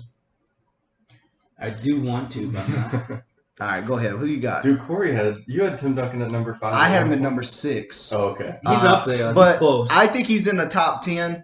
I don't think he's number 6 though, because the problem is like this list is got to be part skill. It's got to be part stats, and then it's got to be part like accomplishments and championships and stuff. And the problem is if you just go off of just pure like who's better, Kevin Durant's gonna be number 1. We've never seen a 7-footer that can pull up from 40 feet and hit it almost every time. You know what I'm saying? No. The question is who's better, isn't it? My question is who's my top 10 all time? Which is another way of saying who are the best 10 players of all time. Yeah, but So if you think Kevin Durant is truly the... No, I don't think he's the best of all time. I'm just saying if you just put in a lab like a 7-footer that can shoot and can dribble like a point guard and can play, you can drop him anywhere in time. Yeah. And I mean he's going to dominate anywhere. He might be the best scorer of all time. I think he's the most unstoppable scorer of all time. Best score of all time. He's one of those guys you just can't guard him. You just have to hope that he misses. You have to hope that he misses. I mean, he's like that more than anyone else ever. Giannis is a defensive player of the year. Guard him. as much. Giannis is a two-time MVP, Defensive Player of the Year. Couldn't do anything with Kevin Durant. That was disappointing. Like he barely even matched up with him. I think that was more like Budenholzer was like, Giannis, we need you on the offensive end. But still, if you're the best player, man, you're the MVP. You gotta go take that. You got like putting PJ Tucker. Yeah, dude, PJ Tucker, dude. God. They wanted to give him the fouls again. Yeah, they really did. But see, when I do the all-time list, it's really hard comparing a center to a small forward to a point guard. So it can't just be like who would be the best. Because you could argue Steph Curry being a point guard, if someone switches off onto him. I think that's where a lot of people go wrong. Because in basketball, in football, if you name your top 5 all time, most of them are going to be quarterbacks. Yes. Right? Because quarterback guys. is the most important position. In basketball, we tend to want to assume that each position is equal because it's kind of close. So I think that's where a lot of people go wrong, where they're like, I don't have a center in my top 5, or I don't have a power forward. I feel like it's like, no, point guard is the most, or some kind of ball handler, wing player, pick and roll facilitator is the most important player on the court, speaking very generally. And centers, unless you're talking about Bill Russell or Wilt's era, aren't as important. You could just do your top 5 for a starting lineup. Would that be better for what you're? No, I'm saying you shouldn't feel the need to say one point guard and one shooting guard. Just. Yeah, I just do it based off of I value winning, right? But then I also it's hard to ignore someone averaging 50 and 25 for a season. So it's but then with Kareem, I mean 6 championships. You're talking about he won Finals MVPs 14 years apart. He was that dominant for 14 years. You know what I'm saying? And then in 10 years, he won 6 MVPs. He was so dominant that it's hard for me to overlook. And then the best thing that Kareem did that no one even talks about, but in 1988, when they played the Detroit Pistons in Game 7, they went to Kareem for the final shot. When they had a primetime Magic Johnson on the court, they still threw it down to Kareem. And now look, the truth is that Kareem did not get fouled. I watched the game. They called a foul, but it was not a foul. Especially 2 plays before that, it was throwing people to the ground. So it definitely wasn't a foul. But they called the foul. Kareem went to the line, sank 2 free throws to win a championship. That's the type of stuff I look at where I'm like, dude, this guy, 20th year in the league, is still the number 1 option down the stretch. And even Wilt Chamberlain said, as far as on the offensive end, there is no better option than Kareem Abdul-Jabbar, which is kind of crazy because Wilt's numbers say otherwise. But I'm just a big fan. I'm not sure Wilt actually believes. No, I think he just said that just to be nice. Honestly, he was like, what? I gave Kareem enough crap over the years. All right, but top 5. Yeah, who you got, Eric? I'm gonna go with Jordan. Nice. LeBron. Nice. Kareem. Nice. Wilt. Nice. Number 5's tough. There's a gap. Yeah, there's a gap. I haven't watched enough of Bird, so you didn't do the podcast on Bird, did you? I did not do Bird. Oh, this is a Brandon podcast. Yeah, it was. So, dude, when in doubt, I don't know. I want to, but I don't know. Dude, he's got 5 rings, 3 finals in. I'm gonna go. I think you want to say Kobe. Don't you want to say Kobe? I do, but I think Duncan had a better career than Kobe, so. God, I can't. He had more successful winning. Because he never lost. He never missed the playoffs. Season. Yeah, I'll go Tim. And that's pretty biased, but whatever. I do like Tim Duncan. And like I said, Tim Duncan's got an argument for the greatest defender ever, too. Shaq was up there. He does, so that's a great point. Number 2, defensive win shares, like we talked about earlier. So as far as centers go, I'll do centers for now. Number 1. Why do you get to play by a different? No, I just want to make this clear. As far as who number 1. Why didn't you ask me what my top 5 is? Please don't. Number 1 all-time center. All-time center number one, I got Kareem. Everyone knows how big of a Kareem fan I am. I think he's the most unstoppable offensive. He's got the most unstoppable shot ever. The only person to ever block it was Wilt Chamberlain. And I mean, Wilt Chamberlain with the fadeaway bank shot. Mhm. Wilt Chamberlain with the finger roll. Yeah, Wilt Chamberlain No, was you're really right. good, He but does have the most unstoppable. yeah, Kareem. He blocked that with a sky hook. Yeah, he blocked the sky hook Jesus. when That's way Kareem was a rookie. His nuts must have been right in his face. Probably was. I would love to see. Is there footage of that? Yeah, there is. If you look up 1971, Bucks versus Lakers, you'll see it. Can I just look up Wilt blocking Kareem? You probably could. Yeah. But I picked Kareem. Look, 6 championships, multiple time Finals MVP, 6-time regular season MVP. I mean, just an amazing career, and the longevity is, I mean, he's just got everything. Number 2, I got Wilt. I think Wilt's stats kind of speak for themselves. I mean, Top 5 centers. yeah, top 5 centers. I don't know how you can look at Wilt Chamberlain and not be just flat out amazed at some of the things he did. His most impressive thing he did, besides blocking the sky hook, 48 and a half minutes a game for a whole season. Never getting injured, never getting tired. He was the original Iron Man. That's ridiculous, especially for his size. It's crazy, dude. It's unheard of. How did he not have ankle problems or knee problems? Or Not to keep on harking. I shouldn't. Like, I feel like the whole 48 minutes a game, it's like, you could say it's a good thing and you could say it's a knock on him, because you could adjust the stats down even further based on that. But then at the same time, it's like, to be able to do that. Yeah, that's the way I look at it. It's like, dude, if you can legitimately play the whole game and not get tired. Just look how much. Dude, I love players today look fatigued after they play like 47 minutes. Or Bro, remember Jimmy Butler in the finals? He was dying. He was dead, and it was so funny watching him and LeBron in Game 5 battle. And then the next game, LeBron's fresh as the When you daisy. think about like these motherfuckers back in the 60s are running up and down the court like they're getting like 50% How more aggressive shots do you think it was? It wasn't that aggressive, bro. If you go back and watch, they were flopping all. It wasn't that aggressive. It didn't really start getting really physical until like the late 80s and then the 90s. 90s was crazy physical.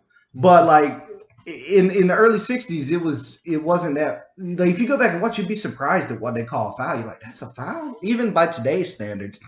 And today's standards are pretty low. Yeah. Also, a lot of complaining going on. Always. Yeah. It's no one will ever like the refs. No, they won't. And also, I like watching those old games more because the pace is faster. Like, because there's no instant replay.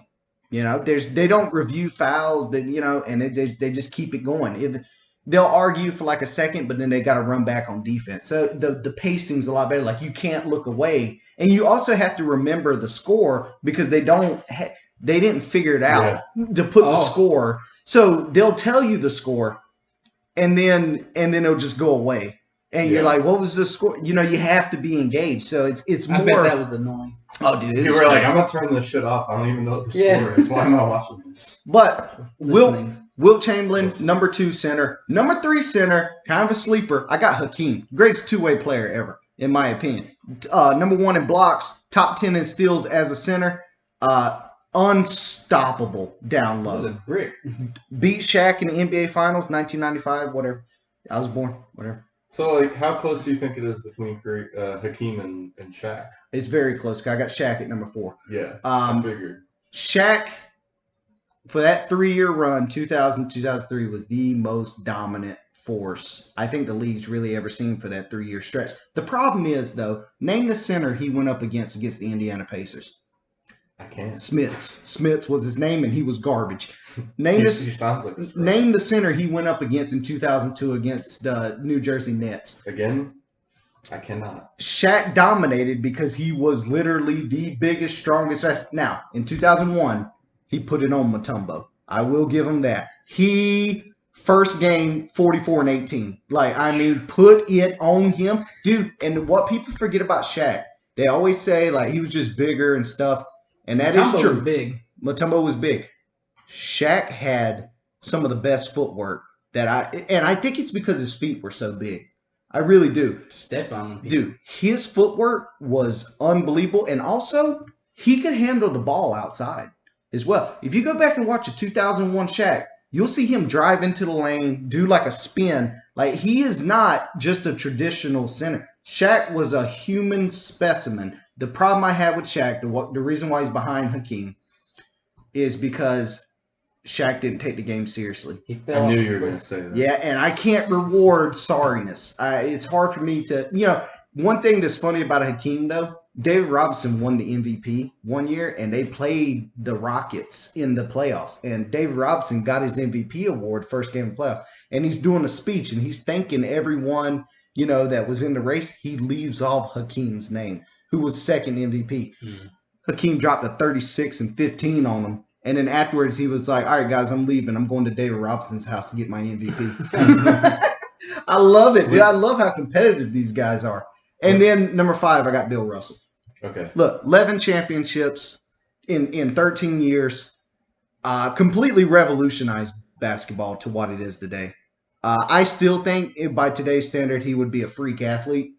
But he probably wouldn't play center. Let's be real. He'd probably play power forward, and he'd also have to get a jump shot. But it's hard to argue with all the success that he got. Is Jokic going to pass Bill Russell by the time it's all said and done? Maybe. Jokic has got a shot. I don't think Joel Embiid will.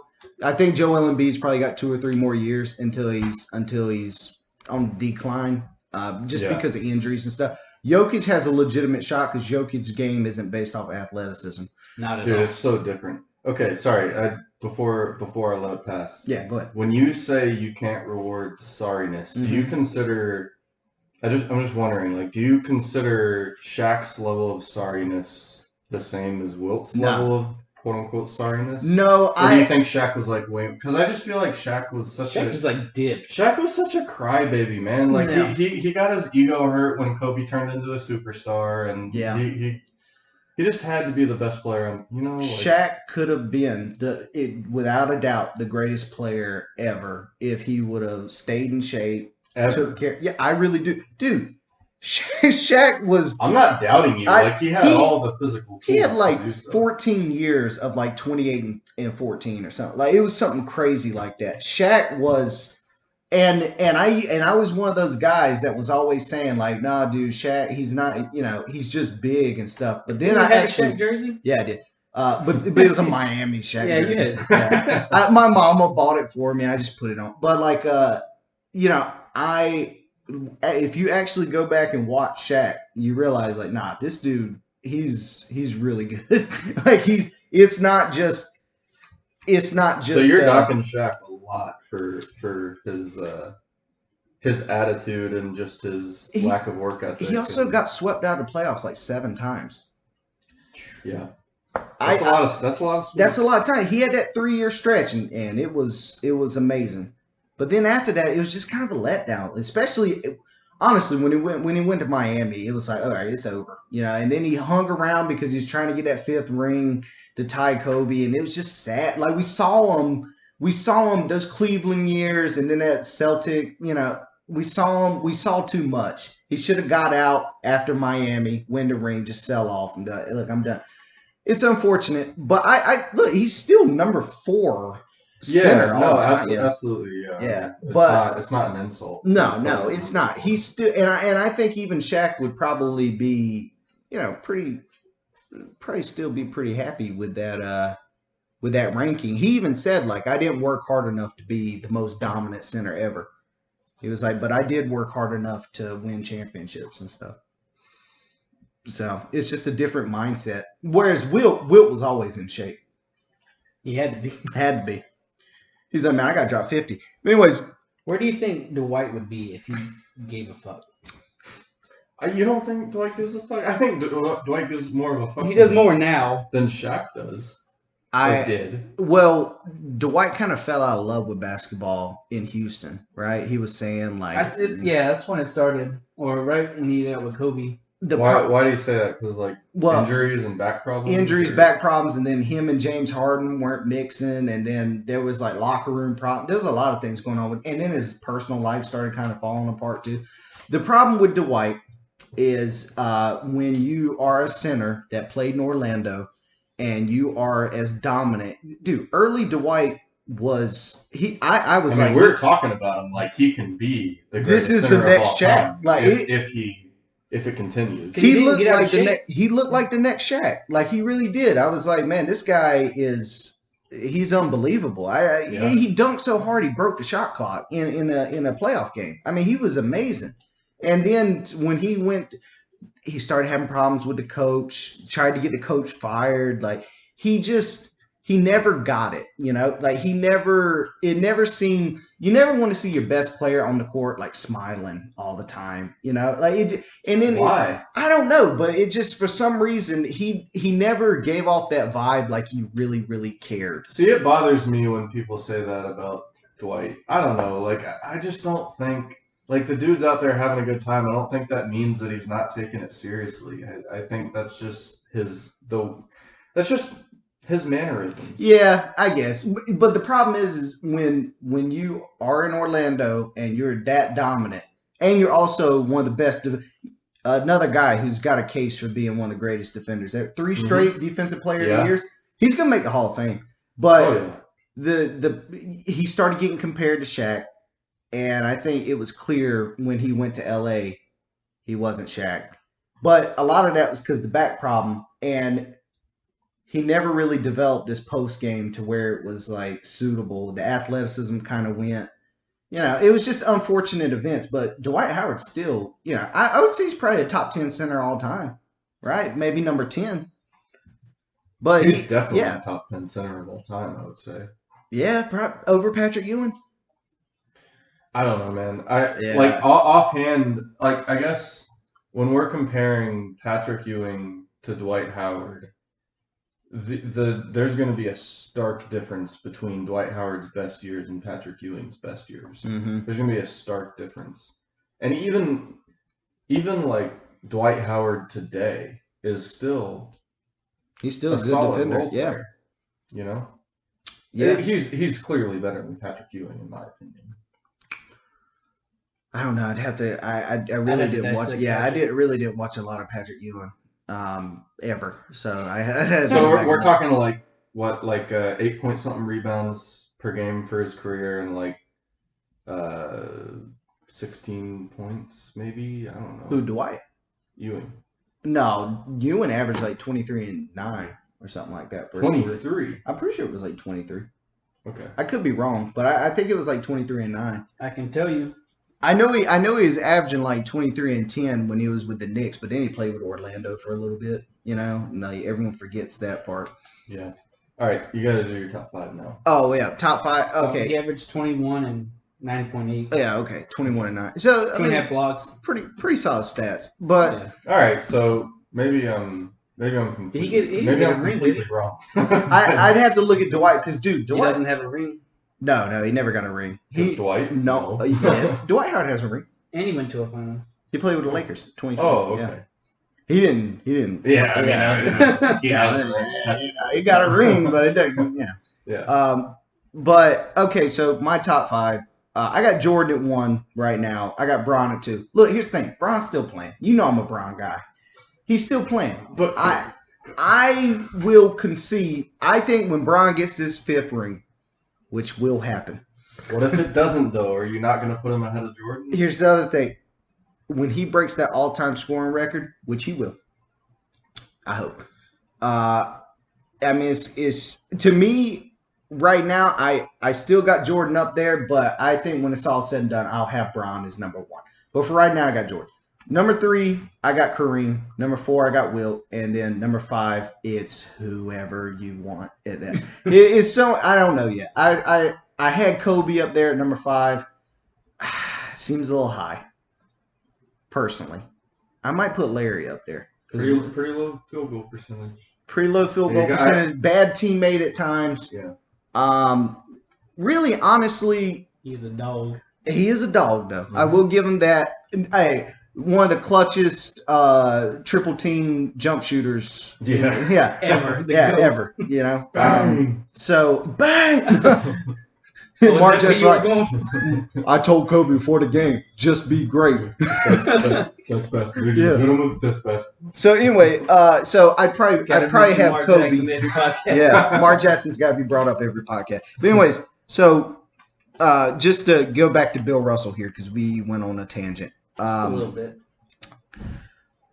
Career high 32 points. He was a one-time all-defensive team. I didn't get that one because they didn't start doing it until like the last year of his career or something like that. Sense. So he's a one-time defensive team, 11-time All-NBA team, one-time NBA All-Star MVP. That was what we talked about earlier. 5-time NBA MVP, 1 gold medal, 11-time champ. Yeah, so that's pretty much his career there. The only year he really lost to Wilt was 1966-67, and Wilt beat him in 5 games. What team was Wilt on? 76ers at that time. So I think when he had Nate on his team. Nate. No, that was the Philadelphia Warriors. I could be wrong. Oh. Am I wrong? I have no idea. I'm pretty sure it was the Warriors that Nate Thurman was there, but I could. What was that? Wilt's 44-point year, the year after. That was 24 and 24 was what he was averaging. Oh, okay. That year. Yeah, that was when he got the new coach. Okay. After that year, everyone said Celtics are done. This dynasty's done. They just lost to Wilt Chamberlain. It's now the Wilt Chamberlain show. Bill Russell's the coach. Bob Cousy's done. They're running on fumes at this point. You got to figure, too, playing that many games. Like, we've seen the Warriors after 4 straight championships or 4 years of the finals. That 5th year, they fell apart. Mm-hmm. The Miami Heat, same way. That 4 championship, Dwayne Wade was done. Chris Bosh was done. They just broke down. And that's what was happening here. Like, they were starting to break down a little bit. 1968, Wilt Chamberlain has a 3-1 lead, blew the first ever 3-1 lead in the playoffs. Jesus. Celtics end up winning. And in that season, in 1968, remember, I believe that was the year that Wilt was on the Lakers. The Lakers had an 8-game better season than the Celtics. And they ended up blowing the 3-1 lead, and then the Celtics win. 1969, Celtics they didn't even think the Celtics were going to make the playoffs. And the Celtics end up making the playoffs and end up completing the championship. After that game, Bill Russell does an interview. Actually, I should say before that game, the Lakers were so confident that they were going to win that game that they had stuck balloons up at the top of the rafter. and Bill Russell said, there's no way they can win. The pressure's too high. He was like, we're going to run them out of the gym. And, of course, they were up by 14 in the 4th quarter. And then from there, Jerry West went on to run. Wilt Chamberlain gets hurt. Celtics end up winning. And Bill Russell, after the game, he's lost for words. He can't even – he really can't even talk. He retired right after that.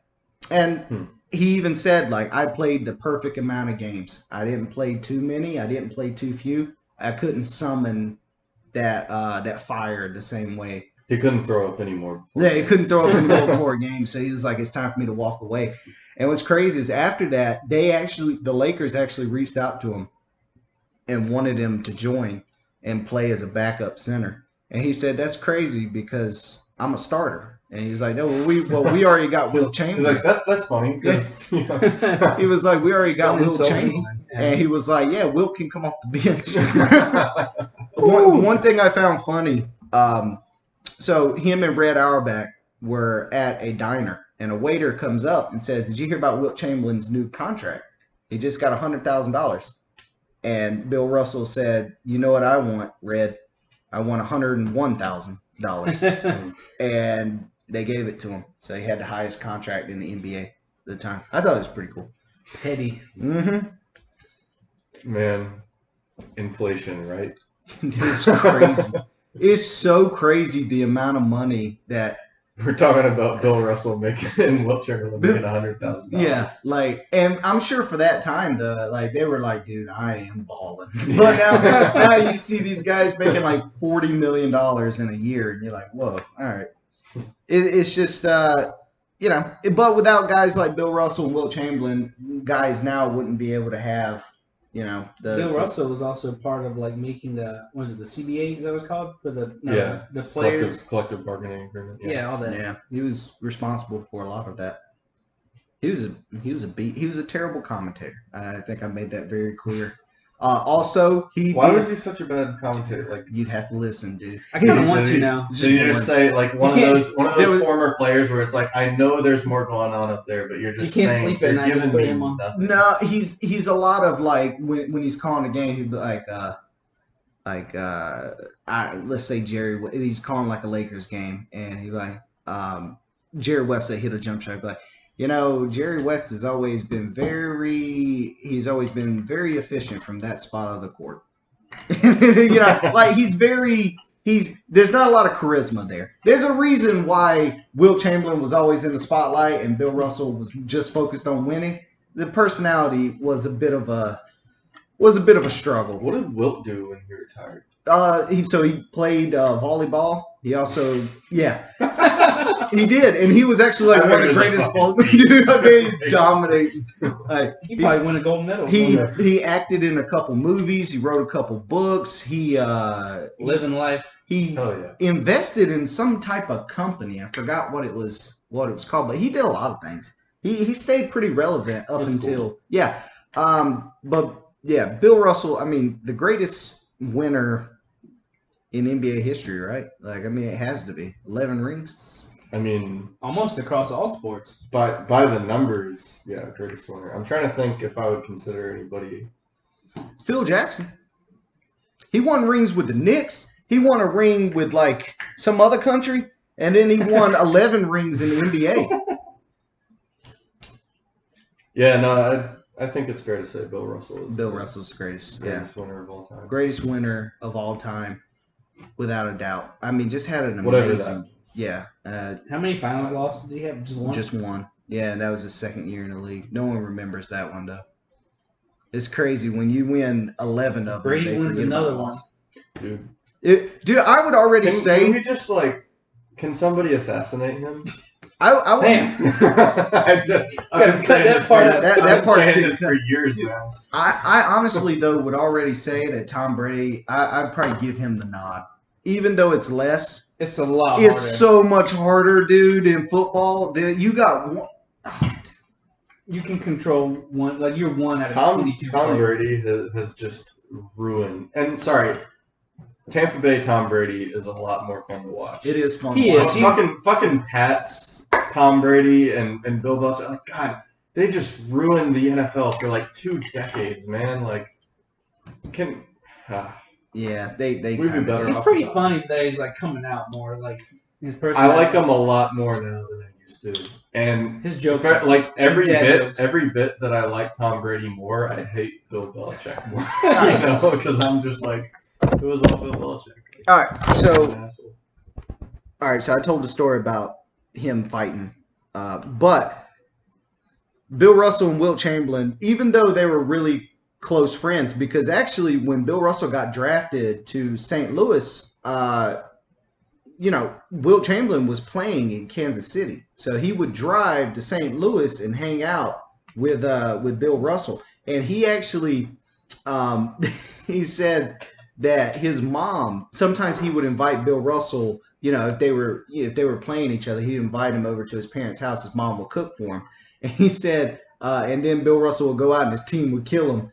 And he said his mom would be like, maybe we shouldn't feed him so good next time. But, they were really close friends, and it all kind of went sour. Bill Russell never talked bad about Wilt Chamberlain until they win the 1969 championship. Wilt Chamberlain gets hurt in that game. He's talking at a college in Nebraska. Apparently there's a reporter in the crowd. He did not know this. The person says, you wouldn't have won that championship if Wilt Chamberlain wouldn't have got hurt. And he said, well, if I was hurt and they told me I couldn't play, I'd have to go to the hospital. Wilt Chamberlain heard about that.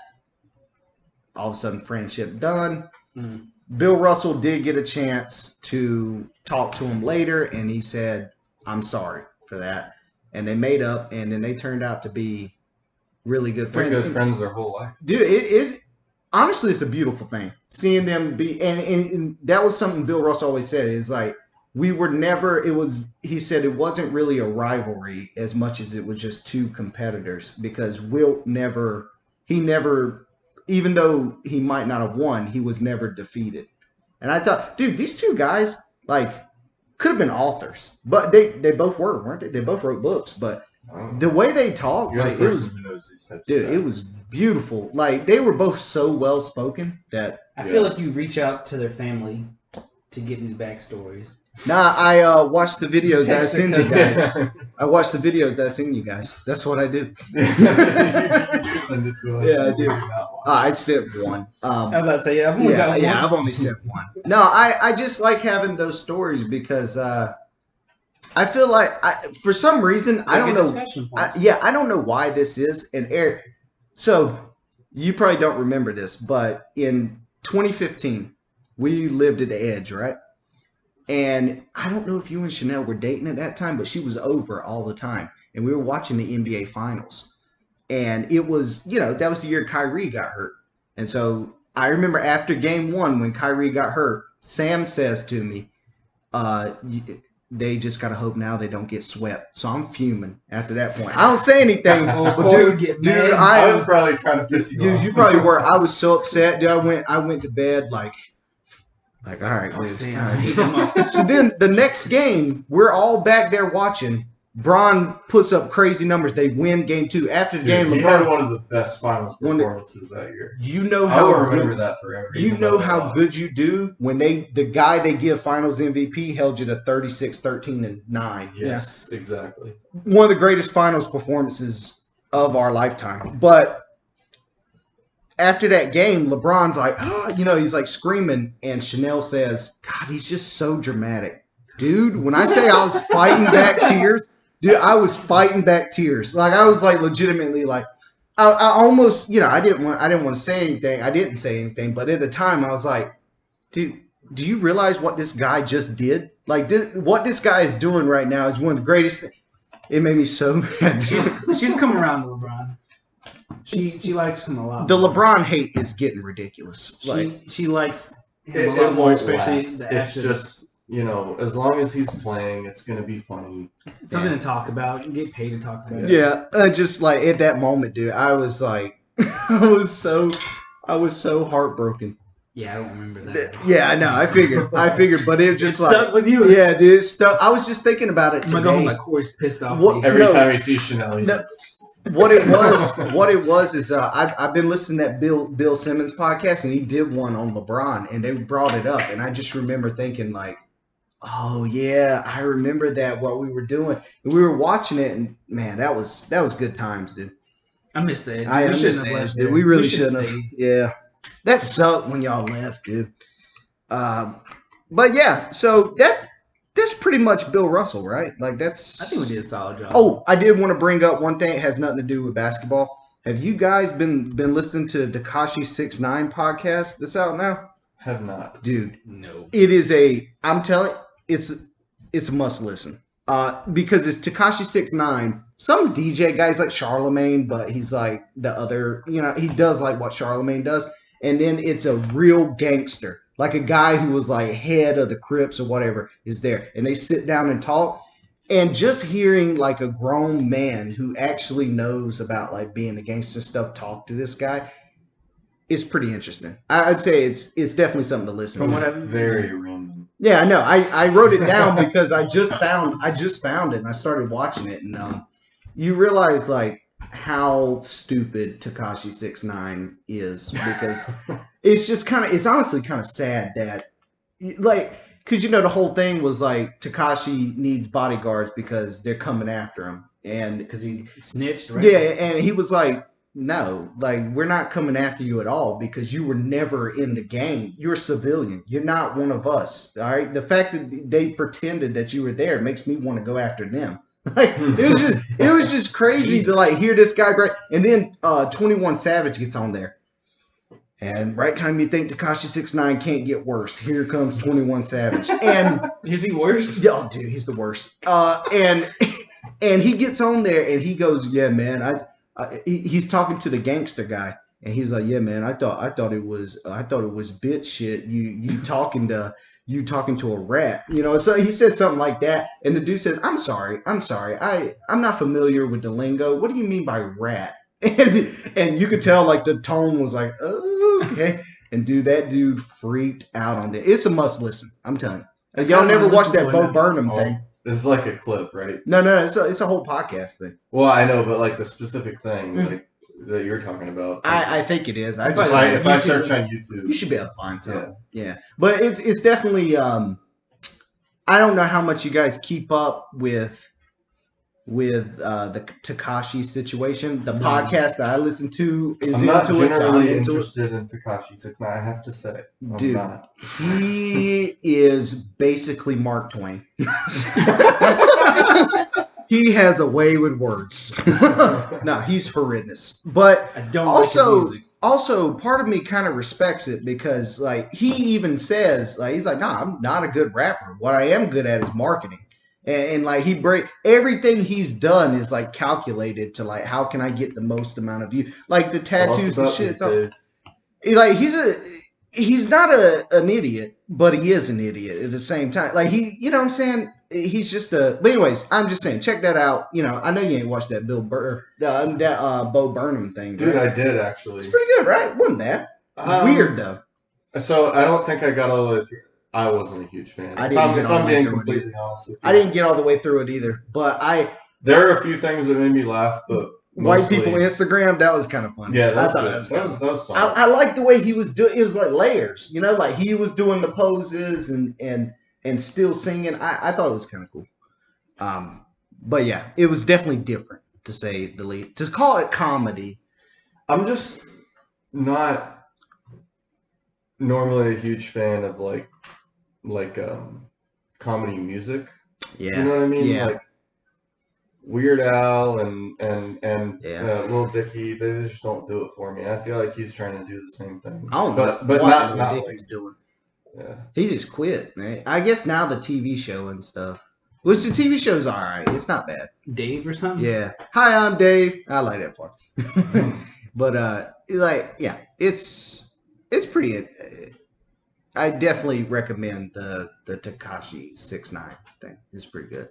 And shout out to PJ Washington, man. Shout out to him. Oh gosh, dude, that guy got took to the cleaners, and you know, it lets you know, hey, you can't trust everyone, you know. So you gotta be careful out there.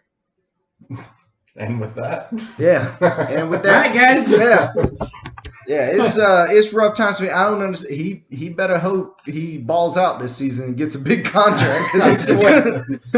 So okay, but how does that work? So 200,000 a month, but like, is he really locked into that? Like, I would assume if he just starts blowing it. No, you can always go. Yeah, back because it's. I mean, it's a certain percentage of your I don't know how. I don't know how it works. My dad percentage of your salary, and so if your salary goes down, then, like for now, it's 200,000 based on his current salary. I thought a divorce was a 2-person thing. Like she can't just force that on him, right?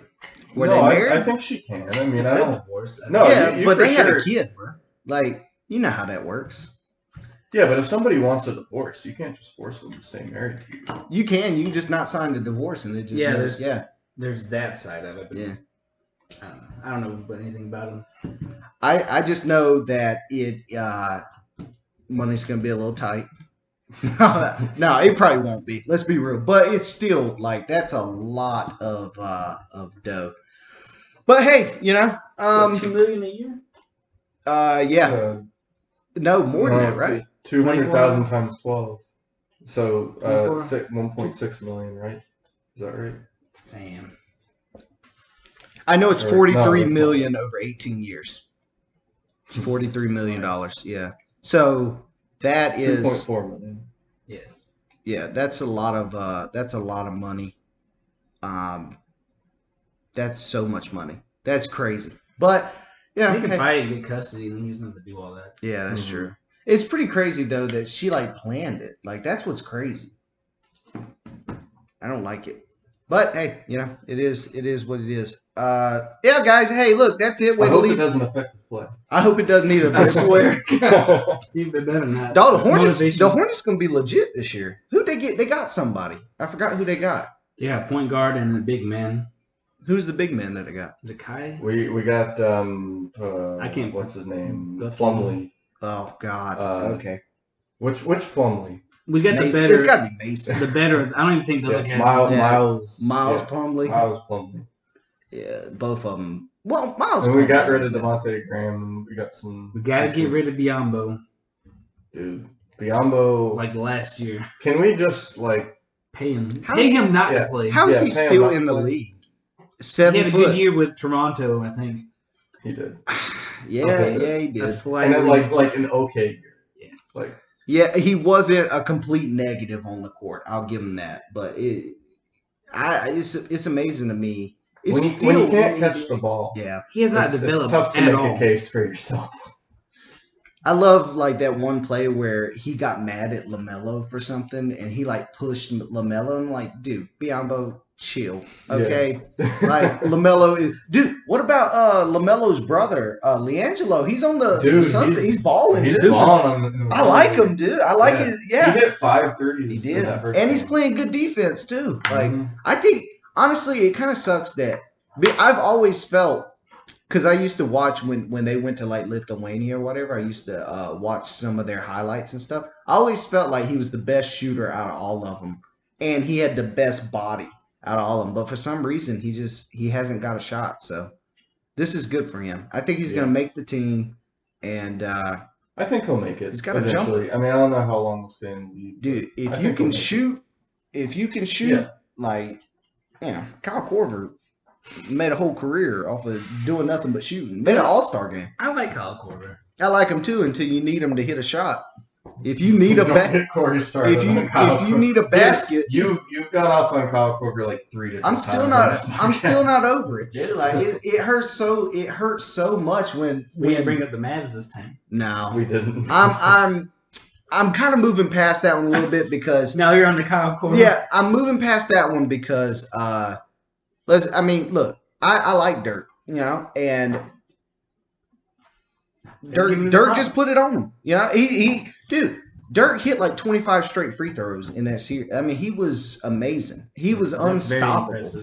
And Jason Terry was balling. They had Sean Marion. They just had a good team, man. And Tyson Chandler. That's an ugly jump shot. Ugliest jump shot. But it was a good team. Jason Kidd. It was nice to see Jason Kidd get one. All right, I guess we are talking about it. Yeah.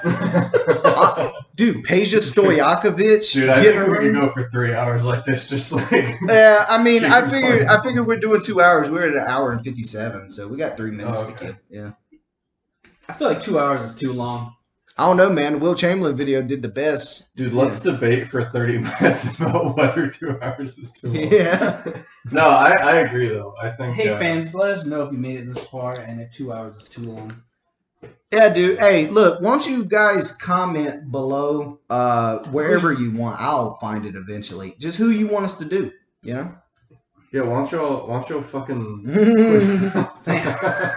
Yeah, that's we're gonna have to get Sam. I mean, you kind of. I think you wanted to go there, Corey. You kind of had that. Yeah, I did have that time. I didn't mean it that way though. Like, comment who you want to do, and don't comment a bum. Don't do it. Okay, I want to do one on the Malice in the Palace. A whole podcast on that, dude. I don't think there's a lot How of about we do the Pistons and then talk about them? You mean like any era?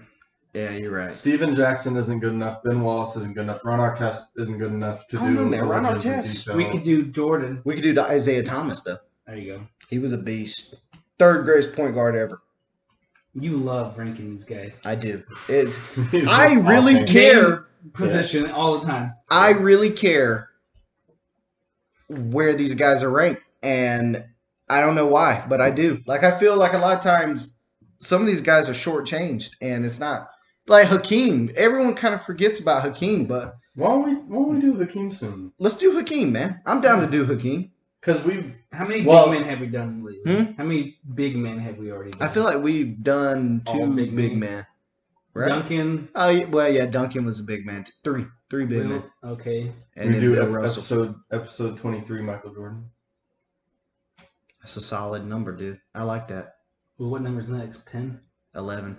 11. Who's 11? Nobody's number 11. Fuck 11. We should have done Bill Russell. What were we thinking? Oh, it's because Knicks fan said. Yeah, he said, dude, This Bill Russell. one's for Knicks fan. Yeah, it is.